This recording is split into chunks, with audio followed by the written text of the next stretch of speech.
जिसने जिंदगी फिदा कर दी आप पर, उसको आप तमाशा मारते हो मुंह पर। जिसने अपना खून पसीना लगा दिया आप पर, आप उसको रुलाते हो, आप उसको परेशान करते हो। जब आप पैदा हुए थे बेपनाह खुश थे कि मेरे घर रहमत आई है, लड़की पैदा हुई है। इसका सिला 15 साल में नौजवान बच्ची दे रही है किसी के साथ भागकर। मेरे घर लड़का पैदा हुआ, वारिस आया है, बहुत फख्र महसूस कर रहा था बाप। जब बाप को एक वारिस मिलता है ना, उसको पूरी दुनिया मिल जाती है। इसका सिला नौजवान दे रहा है ड्रग्स में इन्वॉल्व होकर। आपकी अम्मी, आपके अब्बू एक टीम बनकर आप पर फिदा हो गए, आपकी ग्रूमिंग में लग गए, आपके रेजिंग में लग गए, खिलाने में लग गए, पिलाने में लग गए, पहनाने में लग गए, पढ़ाने में लग गए। और 15 साल के बाद आप रिवेंज ले रहे हो, बदला ले रहे हो, जलील कर रहे हो। वालिदैन प्यारे बच्चों मर जाते हैं, कसम खुदा की उनकी दुआएं जिंदा रहती है। वालिद तो इंतकाल हो गया, वालिद की दुआ जिंदा रहती है। माँ इंतकाल हो गया, माँ की दुआएं जिंदा रहती है। मैं गारंटी से कहता हूं 50 और 60 साल के जितने भी वालिदैन इस रूहे जमी पर अभी जिंदा हैं, उनमें 80% परेशान है अपने बच्चों को लेकर, अपने ही बच्चों को लेकर परेशान है। और जब आप लोग पैदा हुए थे बेपनाह खुश थे कि मेरे घर रहमत आई है, लड़की पैदा हुई है। मेरे घर लड़का पैदा हुआ, वारिस आया है, बहुत फख्र महसूस कर रहा था बाप। जब बाप को एक वारिस मिलता है ना, उसको पूरी दुनिया मिल जाती है। और एक बेटी पैदा होती है तो बाप बेपनाह खुश हो जाता है, ये तो रहमत आई है अल्लाह की।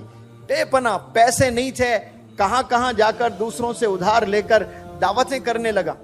बहुत खुश था, बच्चों को अच्छे अच्छे कपड़े लाने लगा, खिलौने लाने लगा। जेब में पैसे नहीं है, लेकिन दोस्त से उधार लेकर छोटे छोटे खिलौने, जाकर बाजार से चॉकलेट लाने लगा, आइसक्रीम खिलाने लगा, पार्क ले जाने लगा, क्या क्या सब करने लगा। इसका सिला 15 साल में नौजवान बच्ची दे रही है किसी के साथ भागकर। इसका सिला नौजवान दे रहा है ड्रग्स में इन्वॉल्व होकर। जो टीम बन गए, आपकी अम्मी, आपके अब्बू एक टीम बनकर आप पर फिदा हो गए, आपकी ग्रूमिंग में लग गए, आपके रेजिंग में लग गए, खिलाने में लग गए, पिलाने में लग गए, पहनाने में लग गए, पढ़ाने में लग गए। सारे आपके लिए काम दोनों मिलकर एज ए टीम कर रहे हैं। और 15 साल के बाद आप रिवेंज ले रहे हो, बदला ले रहे हो, जलील कर रहे हो अपने वालिदैन को। सोचने की बात है। जिसने जिंदगी फिदा कर दी आप पर, उसको आप तमाशा मारते हो मुंह पर। जिसने अपना खून पसीना लगा दिया आप पर, आप उसको रुलाते हो, आप उसको परेशान करते हो।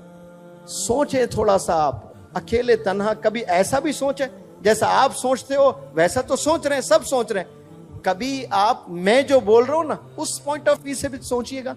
अरे हाँ भाई, सर जो बोल रहे हैं सही तो कह रहे हैं। दोनों मिलकर ये जिंदगी फिदा हो गए मेरे पर, मुझ पर अपने आप को खपा दिए। ये दोनों मेरे लिए ही जी रहे हैं लोग। इनका कोई और मकसद नहीं है, कोई एम नहीं है। बस इनका एम ये है कि मुझे पढ़ाएं, मुझे खिलाएं, मुझे पहनाएं, मुझे अच्छी जिंदगी दें।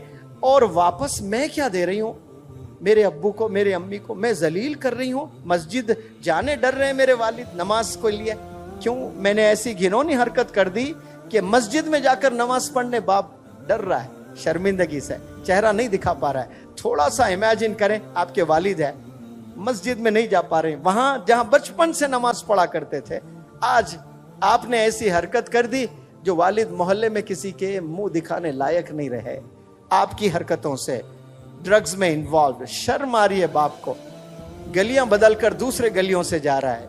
ये नौजवान ऐसे तोहफे दे रहे हैं अपने वालिदैन को। फख्र महसूस करना, प्राउड फील करना, डैड आपके मॉम प्राउड फील करना, मेरी बेटी, खुश होना वालिदा। वालिदैन प्यारे बच्चों मर जाते हैं, कसम खुदा की उनकी दुआएं जिंदा रहती है। जो दुआएं आप लोग को किए थे ना वो माजी में, कभी रातों में किए, कभी जुमे में किए, कभी रोजे की हालत में किए, कभी इफ्तार करते हुए आंख से आंसू बहाए आप लोग के मुस्तकबिल के लिए। वालिद तो इंतकाल हो गया, वालिद की दुआ जिंदा रहती है। माँ इंतकाल हो गया, माँ की दुआएं जिंदा रहती है। तो देखने के लिए वालिदैन जिंदा नहीं होते हैं, लेकिन وہ دعائیں زندہ رہتی ہیں اور وہ دعائیں آپ کو بلندیوں پر لے جاتی ہیں. اور آج اف بھی نہیں کہنا ہے, آپ اف تو دور ہاتھ بھی اٹھا رہے ہیں, تیز آواز میں بات کر رہے ہو, اونچی آواز میں بات کر رہے ہو, والدین کو رلا رہے ہو آپ لوگ. یہ رویے کو بدلیے, آپ ریسپیکٹ کرنا شروع کریں, پھر دیکھیں انشاءاللہ اللہ کیسے آپ کو چمکائے گا. سب لوگ کو چمکنے کا شوق ہے, کامیابی کا شوق سب کو ہے. فارمولا آپ کے پاس گھر میں ہے, کامیاب ہونے کا فارمولا آپ کے گھر میں ہے, دین میں بھی دنیا میں بھی. جنت میں جانا چاہتے ہو تو باپ دروازہ ہے, باپ کو رلا کر دروازہ لاک پڑا ہوا ہے, نہیں جا پاؤ گے آپ.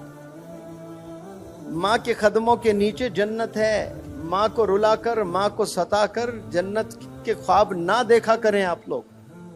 تو جو بھی جنت میں جانے کے خواب دیکھ رہے ہیں وہ جنت آپ کے گھر میں ہے, گھر کے باہر نہیں ہے. آپ لوگ باہر تلاشتے ہیں, میک ڈونلڈس میں تلاشتے ہیں, ریزورٹس میں تلاشتے ہیں, پارکس میں تلاشتے ہیں. آپ لوگ کتنے لوگ حج پر جاتے ہیں, لاکھوں, 30-35 لاکھ. کیا سب کے حج قبول ہوتے ہیں؟ سب کے نہیں قبول ہوتے ہیں, کچھ لوگ کے حج قبول ہوتے ہیں. ابا حضور آرام کر رہے ہیں صرف, اور آپ گئے کمرے میں دیکھ کر خوش ہوئے, یہ میرے ابا. مقبول حج کا ثواب ملے گا. کون سے حج کا ثواب؟ مقبول حج. ایک تو حج کا ثواب, ایک مقبول حج کا ثواب. یعنی گویا آپ کے حج کو اللہ نے قبول کر لیا, کیونکہ اللہ جانتا ہے سب کے پاس پیسے نہیں ہیں, سب حج پر نہیں جا سکتے. کوئی بیمار ہے حج پر نہیں جا سکتا, کوئی مخروص ہے حج پر نہیں جا سکتا, کوئی اپاہج ہے حج پر نہیں جا سکتا. وہ بندہ اپنے والدین کو مسکراتے ہوئے دیکھے, حج کا ثواب ملتا ہے. لیکن غفلت کی زندگی میں نوجوان جی رہے ہیں, انہیں پتہ ہی نہیں, اور حج پہ جاتے ہیں بڑے خوش ہوتے ہیں, والدین کو ستا رہے ہیں. تو اللہ کو ایسا حج بھی نہیں چاہیے, ایسے نماز بھی نہیں چاہیے جو والدین کو 365 دن رلاتے ہو. اور آپ حج پر بھی جا رہے ہو, سال میں 2 عمرے بھی کر رہے ہو, 5 وقت نماز بھی پڑھ رہے ہو, چیریٹی بھی دے رہے ہو, لیکن جو اصل کام آپ نے کرنا ہے گھر میں, جو والدین کی خدمت, ان کی ریسپیکٹ, وہ نہ کریں تو پھر کچھ نہیں ہے آپ.